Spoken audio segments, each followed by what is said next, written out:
নীল টিনার বিচ্ছেদ হতে চলেছে। 4 বছরের চুক্তিতে বিয়ে করেছিলেন তারা। কি বললেন এবার অভিনেত্রী এ বিষয়ে? টলিপাড়ায় বেশ জল্পনা যে তৃণা আর নীলের নাকি বিয়ে ভেঙে যাচ্ছে।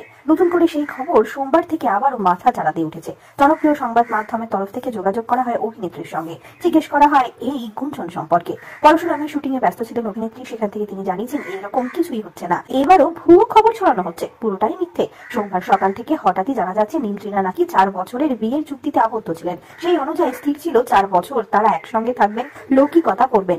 এদিকে বিয়ের 6 মাসের মধ্যেই নাকি সম্পর্কে অবনতি করতে শুরু করে। শোনা যায় তারা নাকি আলাদা থাকছেন।